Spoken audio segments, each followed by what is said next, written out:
আসসালামু আলাইকুম। চলে আসলাম ঢাকা রমনা পার্ক, তিন বন্ধু মিলে।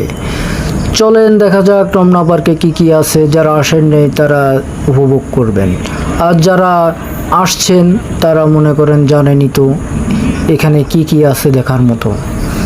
চলেন যাওয়া যাক। আমরা তিন বন্ধু মিলে ঘুরতে এসেছি রমনা পার্কে। রমনা পার্কে দেখার মতো দৃশ্য কিছুই নাই, শুধু চতুর্দিকে ফাঁকা আর ফাঁকা। দু একজন মানুষ আছে দেখা যাচ্ছে, ওই জায়গায় জায়গায় খেলাধুলা করতেছে।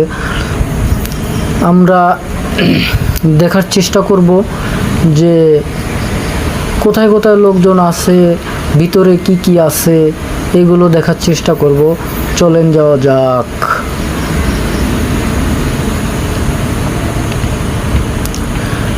এখানে কিছু খেলনার জিনিসপত্র আছে, তাই এখানে কিছু লোকজনে খেলাধুলা করতেছে, ভিডিও করতেছে।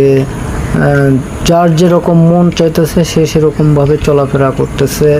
এখানে একবারে স্বাধীন, মনে করেন আপনার যেটাই মন চাই হেডে করতে পারবেন। কেউ দেখার মতো নাই, কোনো পুলিশ নাই। আনসার আছে, আনসার কিছু বলে না।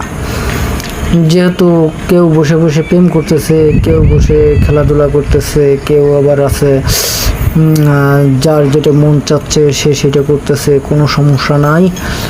আমরাও ভিডিও করতেছি। আমরা হঠাৎ করে এইখানে ফুটবল খেলা দেখতে এসে কিছু পোলাপানে ফুটবল খেলতেছে। ফুটবল খেলা দেখতে দেখতে আমার ঘাড়ের পরে এসে ঠাস করে ফুটবলটা পড়লো, আর আমি আচমকা লাফ দিয়ে উঠলাম। কি হলো রে, ফুটবল তো গায়ে পড়লে আমি লাফ দিয়ে উঠেছি ভয়ে যে কি এসে পড়লো। পরে দেখেছি ফুটবল।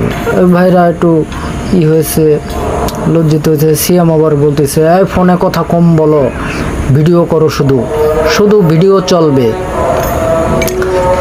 সবাই ভিডিও নিয়ে ব্যস্ত, কে কীভাবে ভিডিও করবে সবাই ব্যস্ত হয়ে গেছে। তা আমিও মনে করেন ভিডিও করার জন্য ব্যস্ত হয়ে গেছি। আমরা ভিডিওতে দেখা যাচ্ছে কিছু ছেলেমেয়েরা এখানে কেউ ব্যায়াম করতেছে পিটি, আবার কেউ উপরে এসির সাথে ঝোলাঝুলি করতেছে, আবার কেউ দোলনা খাইতেছে। বাচ্চাদের সাথে নিয়ে এসেছে তার মা বাবা। শিশু পার্ক আছে, যদিও পাশে শিশু পার্ক আছে, তারপরে শিশু পার্কে ওখানে টাকা লাগে। আর ভিতরে ঢুকতে রমনা পার্কে কোনো টাকা পয়সা কিছুই লাগে না। এই জন্য রমনা পার্কটা একটু উন্মুক্ত। রমনা পার্কে চলে আসে সবাই, কারণ ফ্রিতে এখানে মনে করেন এসে গল্প গুজব করে, পিটিমিটি করে, এই হাঁটাহাঁটি করে।